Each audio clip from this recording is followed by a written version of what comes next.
going on, guys, and welcome back to the channel. So as we know, the conditions here in Revelstoke have been subpar for the last little bit. So I decided to take a few days off, but it did work out really well. It gave me a chance to bring in my boost into Riverside Motorsports, and I brought it in just to let them have a once over, kind of a mid-season little report. And it was a good thing because with their very keen eye, they found a few little things that, had they not caught now, could have progressed into something really bad later on. For example, my slider bolt had broken, so I got very lucky that they didn't eject themselves. So they replaced the bolt and shaved down the front end of the slider just to remove that really aggressive hook that can get caught on the track. Another significant one was on my drive system, the lower sprocket, the bolt was just ever so slightly loose. And because of that, that allows for some play through the whole drive shaft. And they've actually seen on some sleds, if that goes long enough, it will completely wear the splines right off the drive shaft. So they had a really close look at mine and they noticed there's a bit of wear starting on those splines in the drive shaft. So they went ahead and replaced it. And so this is just a quick reminder for everybody and for myself, obviously, to just do those little once over on those bolts, the clutch bolts, the drive bolts, and even just across the skid. All those bolts that are easy to get at, it takes a couple minutes and can save you a major headache down the road. And lastly, I had some injector codes coming up on my diagnostics page. This has been kind of a common occurrence from the players' sleds. So they have a new harness that they put in and it clears up the codes completely. It's not an actual injector issue, it's an electrical issue, so that new harness clears everything up. So a lot of little things, nothing that kept me off the mountain. My boost has been phenomenal so far this year, but little things, had they not been addressed, could have become catastrophic down the road. So it's just really awesome bringing my sled into the dealership and having that peace of mind knowing there's such capable hands and keen eyes working on it. Now, I've had bad experiences in the past where it's kind of hard to have confidence in dealers, and I'm sure a lot of us have had that experience where maybe you've brought something in and something wasn't done 100% right, or a lot of the times you'd rather do it yourself because then at least you know you put your hands on it. I finally found a dealership in Riverside where I can drop it off and I'd rather have them look at it than myself. I do consider myself pretty mechanical and I can do a lot of stuff. And so oftentimes I just do it myself, but I have true confidence bringing it into Riverside that they're going to catch something that I probably won't. And it is just so nice having that peace of mind in a dealer, which is not easy to come by. And so I've talked about it before, guys, but I do want to give another huge shout out to Riverside Motorsports. If you guys are in the area and can bring your sleds there, I highly recommend it. Just phenomenal service across the board, and they really do have some wizards in the shop. Check them out if you're in the area. And if you're not, they've just developed a wicked new website and they are giving me a personalized link to give you guys 15% off. So go ahead, the link is down in the description below. If you just click that link, it's going to bring you straight to their website and it's already going to pre-fill my 15% discount. And they have a ton of stuff there. So whether you're in the area or not, they can ship to anywheres. Have a look, guys. They've got everything from apparel to parts. So go ahead and check out their new website, and why not take advantage of a 15% discount while you're at it. So back to why you guys clicked on this video.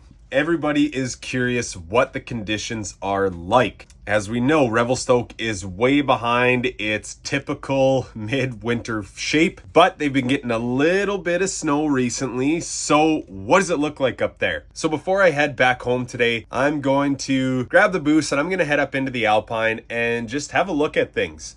It's just going to be myself, so I'm not going to be venturing off into the trees. So it's not going to be a perfect snow report, but it's going to give you a general idea and maybe help you make a decision whether it's worth your time heading out here or not. So without further ado, let's get dressed. Let's get you that snow report.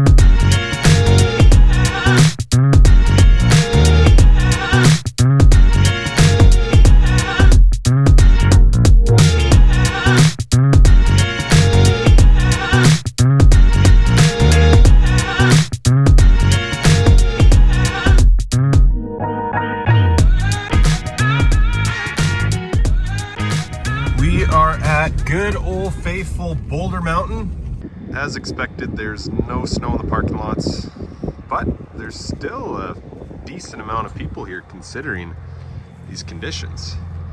Now let's see what it's like up there.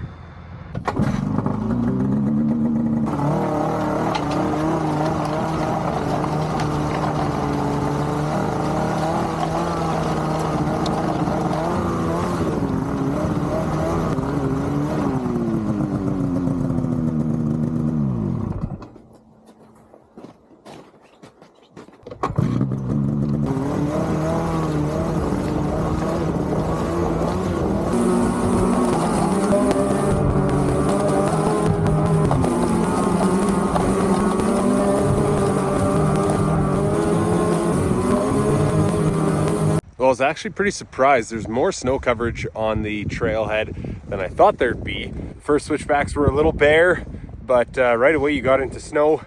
However, it is old snow, it is hard snow, and so the scratchers are really not picking up anything. I've seen some videos around Sicamous where the trail is just pure gravel, so not as bad as that, but not a whole lot of cooling either. So at least there is some snow on the sides I can dive off to and kick some snow up into the exchanger. They are still charging the trail fee, so it's kind of unfortunate because it's not groomed and it's in really rough shape, as you can imagine. But I've seen worse. So I've made it about 3/4 of the way now, and you can see the trail is actually really smooth and has gotten a lot softer. I didn't understand why I was still running hot, and as I stop and look, both of my scratchers are gone. So in the harder stuff and the rougher trail down below, obviously busted off both of my scratchers. So that is not helping the case. If I had those, the second half of this trail would have been no problem. It really softened up and had a lot more coverage. So that's going to be a little tricky. So I'm just going to hop into the cabin and sign into the book just for some accountability, especially because I'm alone. As riders, guys, we basically never go up on the mountain alone. We know it's just far too dangerous to go out there and play by yourself. In my case today, I'm just sticking to the groomed trail, going up into the Alpine, not branching off anywhere. So I'm confident in doing that alone. However, that being said, you can do little things to still be really cautious and prepare yourself, because as we know, accidents can happen. So I'll sign into the cabin just so there is some accountability for me here. And then prior to coming up today, I let a bunch of my friends and family know my plans, where I'm going, what I'm doing. And I've also got my Zoleo satellite so that I can contact somebody from the top of the mountain, even if I'm out of service. So yes, we typically never go alone, but if you do for something like I'm doing today, then there's still a few steps you can take just to take that extra caution, just in case something does happen, because as we know, as sledders, we know very well, accidents can and do happen. So just always be safe, whether you're going as far back as you can, pushing with a bunch of friends, or just going up solo just to have a look in the lay of the land. Treat them the same and never let your guard down. All right, so I just popped into the very first bowl down from the cabin. And this is about as far as I'm going to go. Like I said, not riding today, just sticking to the groomed trail. Just wanted to get an idea of what it looks like up here. And I gotta say, it's not as bad as I thought. Like we see, there's a good almost foot of fresh snow up here. And this is just wide in the open in this first bowl.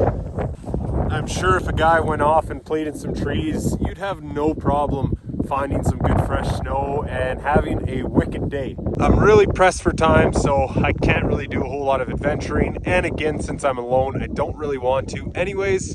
So I'm gonna throw up the drone and just do some flying around, maybe give you a little better idea of what everything looks like. But honestly, it is starting to come back. There's definitely some snow building up, a little bit of fresh. No, it's definitely not the February Revelstoke that we're used to. That is just the nature of this sport that we love, is we are completely at the mercy of Mother Nature herself. And she's dealt us a tough hand this year.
All right, I'm signed down to the cabin. I'll head back down and then we'll do a little recap at the bottom.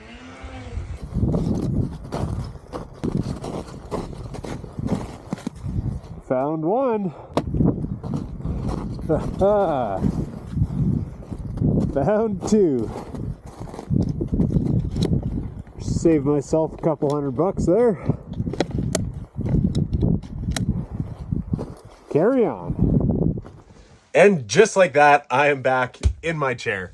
So to answer the question everyone is dying to know, what are the conditions like? I'll say the trail was better than I anticipated. I thought it would be a lot more bare. Halfway on the way up, it actually turned pretty soft and was no problem. And had I not lost my scratchers, would have had no issues whatsoever. And on the way down, even just after the little bit of time that had passed, it had softened up quite a bit. And without my scratchers, I had almost no issues coming down. So the trail really was not an issue whatsoever. Now, the riding area itself.